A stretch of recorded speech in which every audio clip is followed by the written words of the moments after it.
Hey, you're listening to the d.MBA podcast where we share business confidence for designers. You're listening to another business design jam, which is a type of episode where we take business news or a business concept and talk about its relevancy for design community and our work as designers. As almost always, I'm joined by Franz, program director at the dMBA. And hey, Franz. And today we'll talk about the latest news on the currency markets. Very exciting. So the euro-dollar parity, which means that now 1 euro is worth $1. Franz, do you remember where you heard about it, about the news? I think it was on every news. So it's not only niche and business news. I think that was like headline stuff. So I think it's Austrian public media. The funny thing is, I heard about it from the news in the evening, but in the morning, friends started sending this news like in separate group chats. Oh, did you see this? Yeah. That's what I meant. I was surprised how sometimes the economics news actually circle even like in these groups of friends. They're usually not in this topic. And obviously, like when your currency does something big, like lose a lot of value, like 20%, then everybody starts talking about it. So yeah, today we'll talk about euro and dollar a lot, but the same, whatever we talk about today can be also applied to other currencies. But yeah, before we fully jump into this episode, I'll just say that what we'll do today is unpack a business concept and see how it's relevant for the work of designers. And if you would like to learn more such business concepts, you should join our 7-day mini MBA, which is a free 7-day email course where over 7 days you receive 7 emails. And in each of these emails, you learn about a business concept and how it's relevant for our work. So to subscribe to this, head over to d.mba/mini-MBA. So d.mba/mini-MBA. Good. So now to the big news. I think it was a week ago, I believe July 12th or 13th, like all of the big news outlets started talking about it. Oh, euro is now worth $1. So for those who don't know, maybe who are not from either Europe or US, that's like a 20% drop from the usual exchange between these two currencies. So usually euro is, or at least in the last 10 years, euro was worth somewhere around 1.2, maybe 1.1 dollars. So that's like a big 20% drop, you know. I think that's the biggest drop in the last 20 years. And the biggest difference was actually, I think, in 2008, where euro was worth $1.6, something like that, and that was because of the financial crisis that started in the US, and then obviously spilled over all over the world, and then it kind of balanced out. So let's talk about why this even happens. You know, why do currencies fluctuate? And there's a few reasons that go into this. So for example, one is inflation. So let's say that one currency would experience a big inflation and the other one would not. And obviously you would see the one with inflation losing value, you know, because it's being devalued, because too much money is being printed out. So in case US would not be printing money, but European Central Bank would be printing money, then this drop would make sense. But in our case, both are experiencing inflation, so that's probably not the reason why this is happening, right? Yeah. Then we have the next usual suspect, which is interest rates. So interest rates are basically the cost of money, how much it costs you to borrow money, right? So interest rates from central banks, right? Exactly, from central banks. which is then spilled over to all the commercial banks that human beings deal with, that we citizens deal with, right? Because what central banks do is they loan money to banks, then these banks, the commercial banks, retail banks, loan it forward to us. So interest rates is another way that you can see that affects the price of the currency. So in this case, again, if we look at the last, let's say 3-4 years, the ECB, which is European Central Bank, had a very similar policy when it comes to interest rates as Fed did, zero. which is zero or even negative, right? Yeah. So banks had to find ways to get rid of the money. So money was free, basically. And by the way, this is also why many banks introduced the negative interest rate. So you had to pay to have money on your bank. Up until like a year ago, the policy of US and EU was basically the same when it comes to interest rates.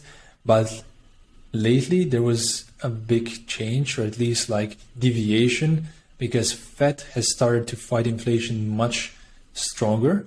You know, they've been sending message to the market that they will raise it 7-8 times over the course of the next few months, while ECB, so European Central Bank, hasn't done that yet. Actually, I think they've done it this week, or at least they're not doing it as aggressively, which is a sign to investors and to companies that US is doing more to fight inflation, which could be a reason for this change, for this change in the value between these two currencies. Yeah. I mean, in general, you were now mentioning interest rates and inflation, right? In general, I think if we go even a step back, then we can say that the value of a currency is determined by its supply and demand. So correct. The more supply you have, the lower value, the higher demand, or the less supply you have, the higher the value. It's basically this common economic principle. And when you take these two things, inflation, so let's say you have high inflation, and you have things are important, things are expensive for people to buy. This may lead to lower currency demand, which means a depreciation of a currency. Correct. So when you think about interest rates, so if you have higher interest rates, this means that holding a currency will give you the possibility for currency gains. So people might want to hold this currency, so they would rather hold the currency with higher interest rates. And at the same time, borrowing money gets more expensive. So again, there is less money borrowed, which leads to less money in the market, which again creates higher value for this one currency. So all of these factors come back to supply and demand again. And that kind of also explains why usually the biggest and the strongest economies have the biggest and strongest currencies, because most other countries also need to do business there, and that means more demand for that particular currency. And for example, also US dollar is still predominant, if not only, or like let's say predominant way to buy oil, which is something that every economy in the world needs. Every company is affected by the price of oil, and by being basically having a monopoly and being sold, so oil being sold in dollars just makes dollar have a very stable price. So what you're talking about is also another, is related to another factor that goes into the currency or the price of the currency, which is the balance of trade. So basically countries, economies with different currencies are doing trade among themselves. So I don't know, one country needs more oil, another one needs gas, and then this is being sold across border. And if you need to sell in a certain currency, that raises its price. So if that changes, I don't know, if all of a sudden people in Europe would stop buying a lot of products from the US, that would have an effect, obviously, on the strength of the dollar, and vice versa. Yeah. So that's another thing. And another one is political stability. And Definitely. That's, I think, also what's causing this not fully, but like combination of the fact that ECB, so European Central Bank, is less aggressive with raising interest rates, and the political instability. So namely, this is the war between Russia and Ukraine, is affecting the perception of the strength of the European market. A lot of other countries, or even companies that are based outside of, so with headquarters outside of Europe but doing business in Europe, they're thinking to themselves, oh, this will definitely affect our business over the next few months or even years. So what they are maybe doing is, selling their euros, buying dollars just to hedge. And hedge means basically insuring their money in a way. So in a way, it's confidence in this market. Do you believe that the euro economic area will do well, or is it? Are there dark times ahead of it? And it does seem that it's very, very tricky at the moment. Especially this winter will be very tricky because Europe depends a lot on the Russian gas to run its companies, like factories. I mean, a lot of factories are using gas to run their production, and also there are people who are warming up their apartments and their houses with gas. So it does affect everybody. So I think it's a combination of these factors that has led a lot of companies and individuals to just think, I don't know, maybe somebody's holding 100,000 euros on their bank account like a company is, and they rather switch this into dollars. And if a lot of companies start doing this, then it just starts affecting the price on the market. Yeah. And from these, if you list out all these factors of that we just discussed, the two ones that are mentioned most in articles is definitely the soaring inflation that is just really high in Europe at the moment, with high energy, or basically chasing high energy prices, followed by the Russian attack on Ukraine. And then, as you already said, the tool that banks or central banks usually take to lower inflation, which is adjusting interest rates, or in this case, raising interest rates, was just already much earlier taken by the Fed in the US, and is also more aggressively done by the Fed in the US.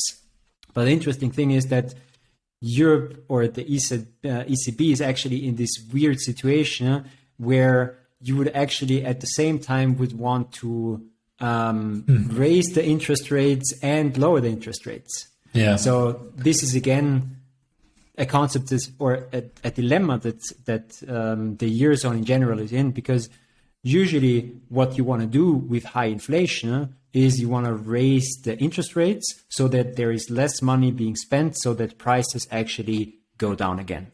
But at the same time, if you have a difficult economic situation, you want to have more money being spent. So what you actually do is you lower the interest rate. So you have more money being spent, and you boost the economy. And at the moment, Europe is in this situation where you have at the same time very high inflation, and at the other side, pretty grim economic outlook with the situations of Russia on Ukraine. So you would actually want to pump money into the economy, and it's hardly possible to do both at the same time.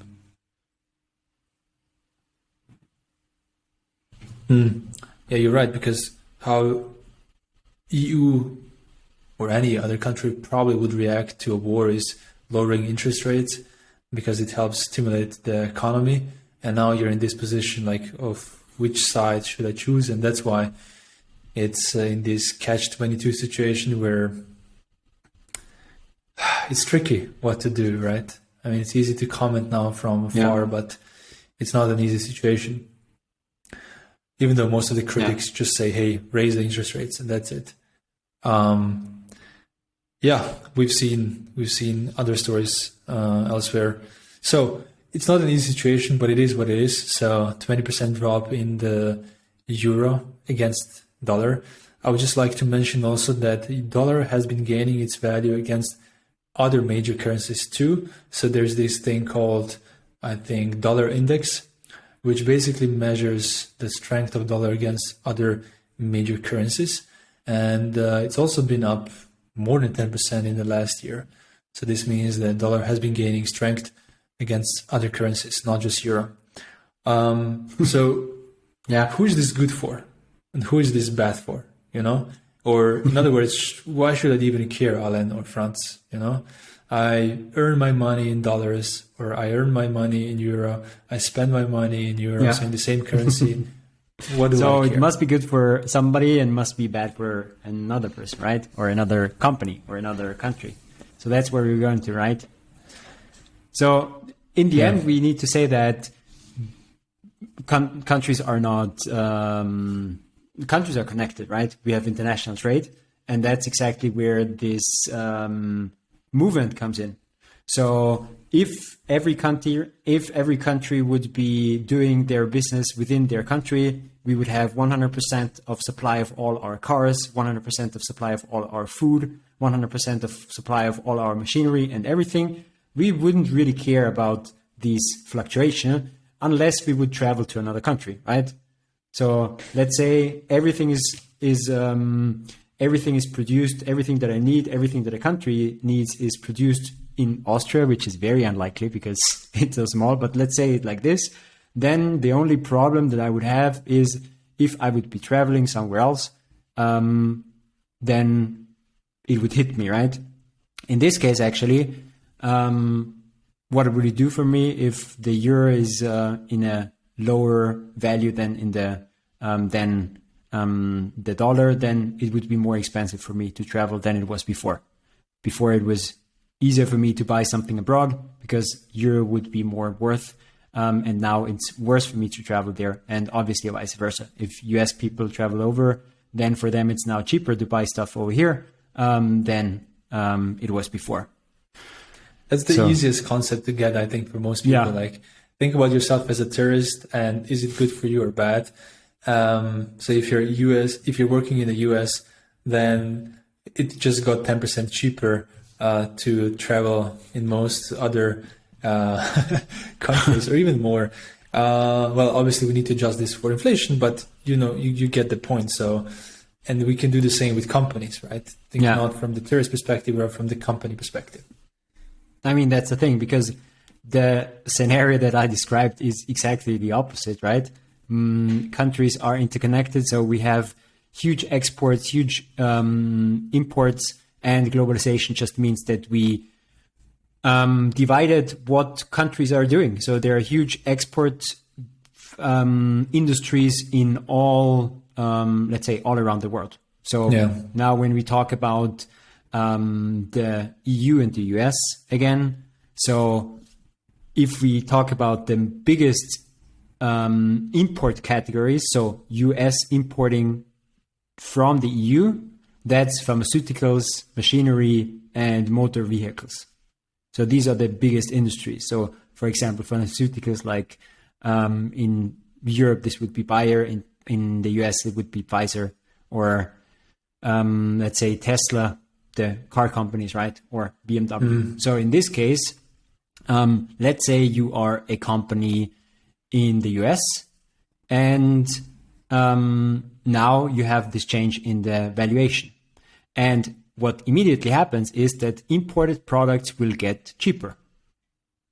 US companies and the consumers are better off basically buying imported goods than buying the ones domestically, because if you have the currency factored in, this means that if the dollar can buy more, you are better off buying imported stuff. Just to give an example, so let's say that you are car manufacturer. I don't know, let's say Audi or Volkswagen, whatever. So a German-based car manufacturer. And let's say that the average price of your car is 25,000 euros, So 2 months ago, if you would ship this car across the ocean to the US, it would cost $30,000 there, because 1 euro was worth 1.2. So again, disregard all the localizations of prices. Let's just say that you just switch the currencies. So 25,000 is 30,000. 25,000 euros is $30,000. But now, after euro has dropped, you could actually, from the perspective of Volkswagen, make the same amount of money if you just sell the same 25,000 euro car for $25,000. So essentially, this car has been like reduced. So the price of this car has been reduced by 20%. So maybe that kind of explains in numbers how this looks like. Yeah. Unless this company decides to raise the price. True. So, I mean, now we have discussed, like, let's focus on like US companies, right? US companies are actually now, they do have problems now, right? So if you are a domestic company, then you will have problems because imported goods will be cheaper than they were before. And if you're now an US company that is export oriented, you will also have problems because EU companies will now even more look for cheaper domestic products, because if they decide to import, it's automatically more expensive for them. Now we can talk about airspace products or parts like Boeing, or chemicals is a huge export factor from the US to the EU, for example. So now all of a sudden your prices rise for 20%. So if you're a bulk buyer, then you may be looking for a supplier who is working with a different currency. So you do not have this 20% price increase. So if you want to look at it like this, actually, while you might prefer a strong currency if you're a traveler, a weak currency is usually much better when it comes to economic benefits of an economy. Because of exporting, yeah. Exactly. So usually the way companies or the way economies and big companies grow is barely in their national markets. So usually how companies grow, international companies, conglomerates, they grow through exports. So if you have a weaker currency, this actually helps you. So you don't want to be the strong one in this case, actually, but a weaker currency would always helps you to sell cheaper abroad. And this is a huge growth factor. Actually, this is what growth drove in the last, I would even say, decades. And this is actually why countries try not to let their currency increase in value too much, because this would actually hurt them. Yeah. And I've heard this several times from various sources that actually US prefers the fact the dollar is worth less than euro, just exactly for this reason, because it helps you export your goods. Yeah.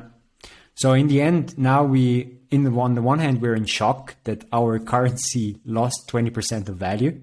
But on the other hand, and obviously this is bad because it's fueled by inflation, and inflation is bad for a local economy. But at the same time, there is this leveling factor then, which actually, if economic rules work again and basically show to work as they have worked in the past, it would actually help the economy by being able to export more. And just to build on this also, Microsoft, for example, they recently lowered their expectations for profit because US became too strong, and 50% of their business actually comes. So US dollar became stronger, and 50% of their income comes from abroad. They had to lower, because they're a public company, they had to announce that they're lowering expected revenue and profit. And that was already a big sign that things are changing, Yeah, true. And the contrary story is, I found somewhere that the fact that Bayer, so you talked about Bayer, right? The German producer of aspirin and so on. They have stated that 1% depreciation of euro, so for every percent that euro loses its value against other currencies, in this case dollar, it's contributing to more than 300 million in profit. Let me check. In sales. Okay. 300 million in sales every percent. So in this case, 20%. That's a lot of billions already. That's true. Yeah, and that kind of explains exactly, backs up your point of companies are aware of this. The lower the domestic, the lower the strength of the domestic currency, the sales than are when you export elsewhere. Yeah.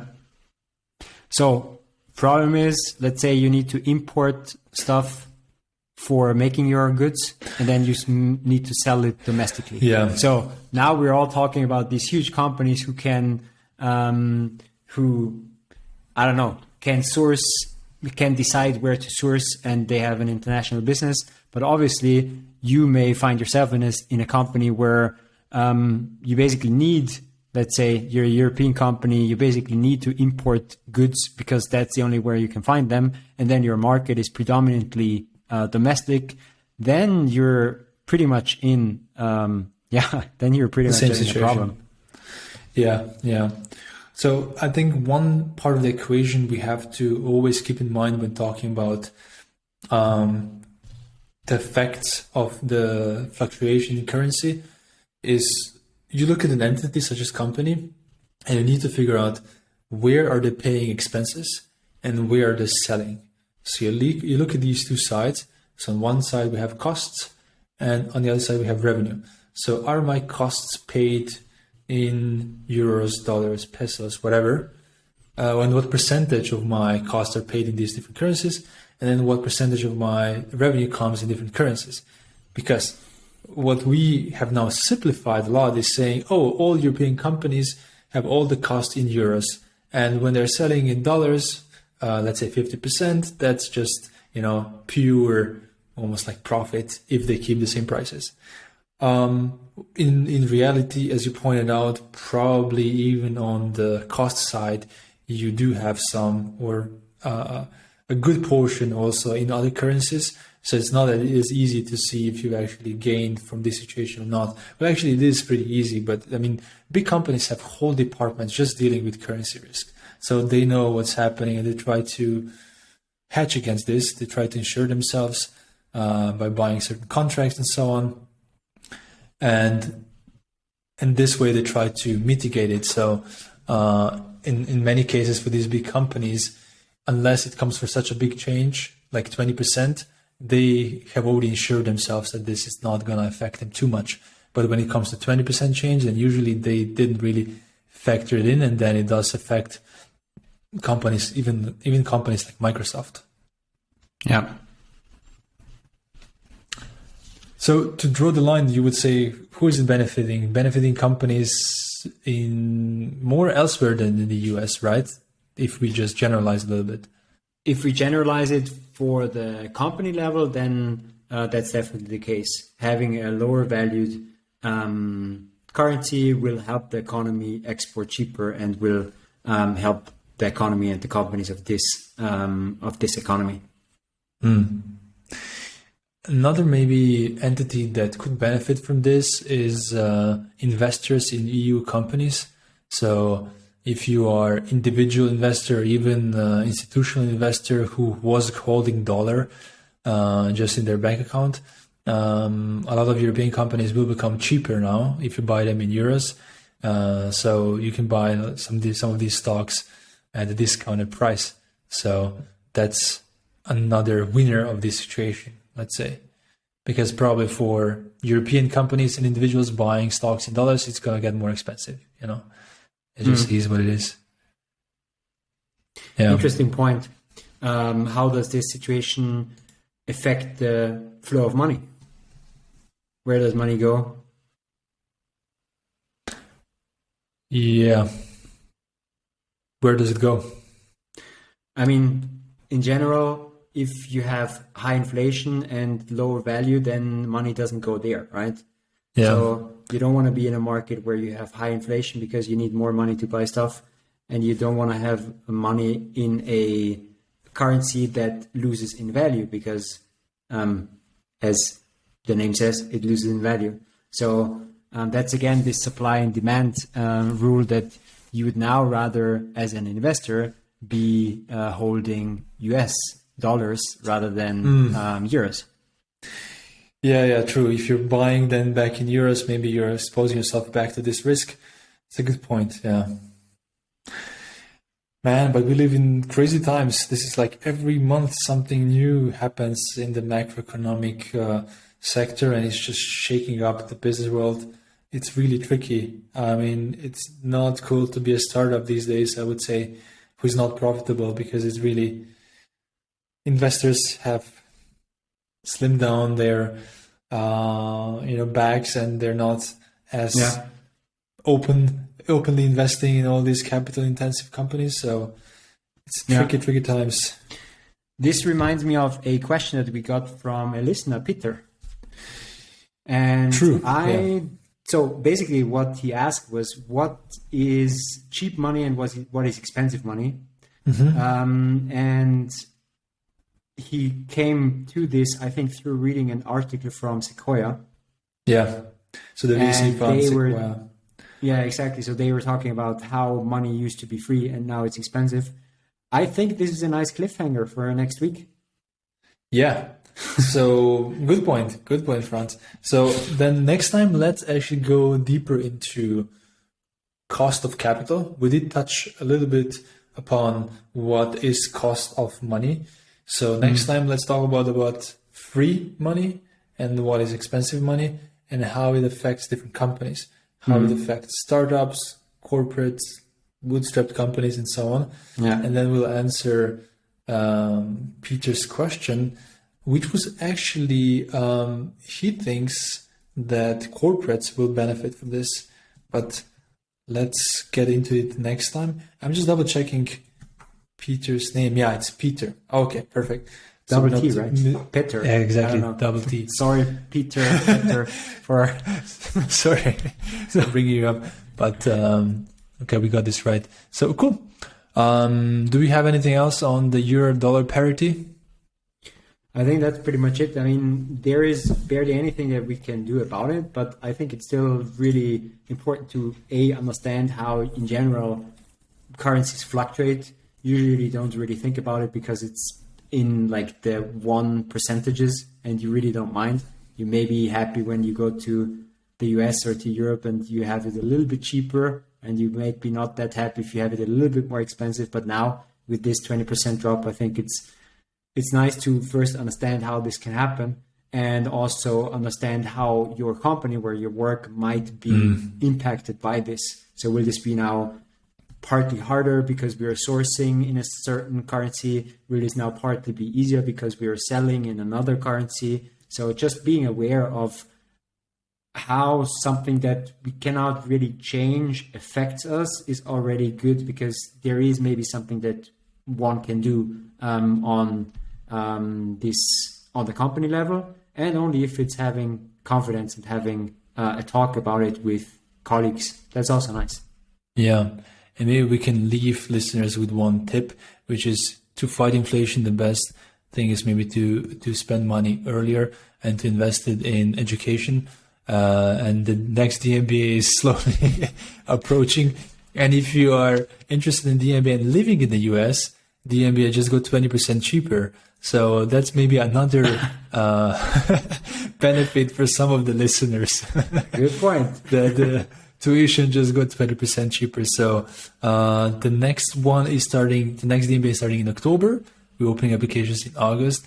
And if you want to benefit from the euro-dollar parity, and if you're living in the US or just earning your salary in dollars, now may be a good time to think about it. And with this great thought, we leave you this morning, to simmer on it. And we will talk to you again in a week or 2 weeks about free versus expensive capital. Bye-bye. Bye.